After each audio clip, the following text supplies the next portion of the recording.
The Palos Verdes Peninsula is just such an amazing, unique place. The rolling hills, the stunning bluffs, it just sets the character for the peninsula. One of the reasons that my wife and I moved to the peninsula back in 1974 was the fact that there was open space here, but it was going away. And so in 1988 then, we actually pulled together a small group of residents to see if we could preserve some of the land on the peninsula. For the past 35 years, the Land Conservancy has worked with willing sellers, a wide range of funders, and with broad community support to acquire what we now have as 1,600 acres of open space throughout the peninsula. The Palos Verdes Peninsula Land Conservancy has a unique opportunity to preserve and actually restore a very special coastal area. The Land Conservancy has worked to acquire this 96-acre parcel as a wildlife corridor. And it's the last big piece of open space here on the coastal Palos Verdes Peninsula. We're only able to do this with the tremendous support of all of our financial partners. We received the largest grant in the nation last year from the U.S. Fish and Wildlife Service. We've also received support from the state's Wildlife Conservation Board, the Los Angeles County Regional Park and Open Space District, and in partnership with the City of Rancho Palos Verdes, as well as members of the community, we are excited to raise funds needed for the creation of a wildlife corridor. And as we're purchasing this wildlife corridor, we need to restore it. So to bring these lands back to what they once were, it takes a lot of planning, it takes a lot of research. We're recreating the wildlife corridor that once existed out here. The peninsula used to be a haven of native habitat, and over time that habitat's been destroyed due to development.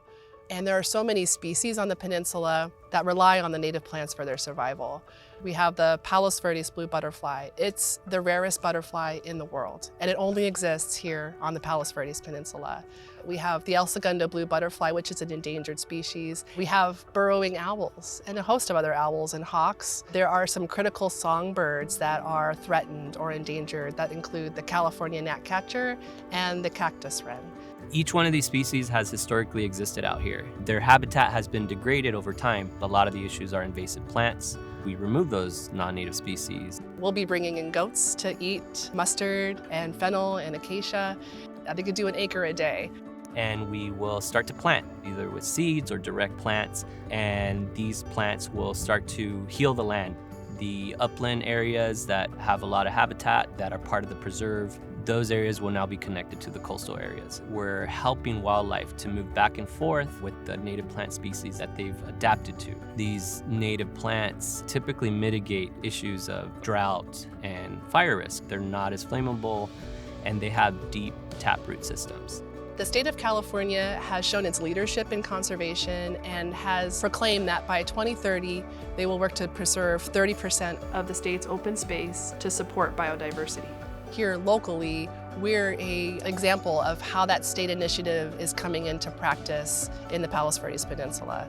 30 by 30 is the mandate and the goal, to preserve and protect over 30% of the state's lands.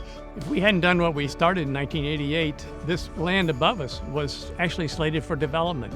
That's true of most of the property around here. It's a real privilege to be where we are today, and we only got here because of the generations before us.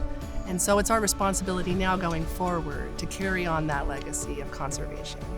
This is such a special area, and everyone who lives here feels that way. And we feel how fortunate we are to be here. Every day I say that. The air just is different here. I call it paradise on earth. We're not just doing this restoration work for the wild animals, for the plants. No, it's for the people too, to enjoy it and to protect it. If people don't care about this land, then it doesn't get protected into generations to come. So we want people to take ownership of this land, to care about it, to learn from it, and also to become the next stewards of the land. Together, we can strengthen natural lands, preserve outdoor beauty and enjoyment, reduce fire risks, and protect wildlife all across the peninsula. But we can't do it alone. Be a part of saving the peninsula before it's too late. We need your help in every way that you are able and willing. Become a member of the Palos Verdes Peninsula Land Conservancy and make your contribution to protecting the peninsula's natural lands.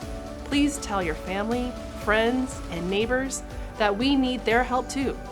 To protect the peninsula, it will require each of us to go wild. Go wild for the peninsula. Go wild for the peninsula. Go wild for the peninsula. Go wild for the peninsula.